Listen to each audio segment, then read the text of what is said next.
బలహీన వర్గాలకు 1,00,000 కోట్ల బడ్జెట్ అన్నారు. ఇది 3వ బడ్జెట్. మరి ఇప్పటికే 60,000 కోట్ల బడ్జెట్ పెట్టి ఉండాలి. కానీ 3 కలిపితే కూడా 20,000 కోట్లు దాటట్లేదు.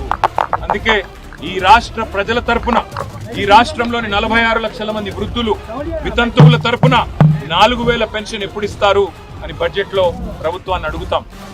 ఈ రాష్ట్రంలోని 1,88,00,000 మంది ఆడపిల్లలు ఎవరైతే 18 ఏళ్లు నిండిన వాళ్ళు ఉన్నారో 2,500 రూపాయలు మహాలక్ష్మి ఎప్పుడు వస్తుందా అని ఎదురు చూస్తున్న వారు ఎవరైతే ఉన్నారో ఈ బడ్జెట్ లో కాంగ్రెస్ ప్రభుత్వం స్పందించకపోతే తప్పకుండా ఈ ప్రభుత్వాన్ని వదిలిపెట్టం, నిలదీస్తాం.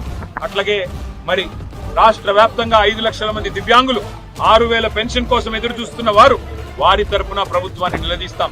ఇవి మాత్రమే కాదు, మీరు చెప్పిన 6 గ్యారంటీలు, 420 హామీలు, మీరు రాసిచ్చిన బాండ్ పేపర్లు ఇవాళ నీటి మీద రాతలైనాయి, నీటి మూటలైనాయి తప్ప ఏమీ కాదనే విషయాన్ని మళ్ళొక్కసారి నొక్కి చెబుతాం. శాసనసభ సమావేశాల్లో, శాసన మండలి సమావేశాల్లో, బడ్జెట్ లో ఇప్పటికే ప్రభుత్వాన్ని అడుగడుగున నిలదీస్తున్నాం. అడుగడుగున వారికి నిరసన చెప్తా ఉన్నాం. రాష్ట్ర ప్రజల తరఫున రైతు భరోసా 15,000 అన్నారు, కానీ ఆ రైతు బంధు 3 సార్లు ఎగ్గొట్టారు. ఇవాళ రైతులు ఎదురు చూస్తా ఉన్నారు.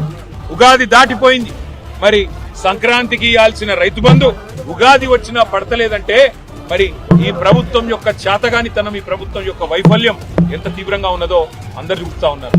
అట్లాగే 2 లక్షల ఉద్యోగాలని చెప్పి కేవలం 11,900 ఉద్యోగాలు ఇచ్చి ఇవాళ బొంకుతున్న ప్రభుత్వం, అబద్ధాలు చెప్తున్న ప్రభుత్వాన్ని ఈ బడ్జెట్ లో మళ్ళీ అడుగుతాం, నిలదీస్తాం. హామీలు నిలబెట్టుకోవాలని డిమాండ్ చేస్తాం.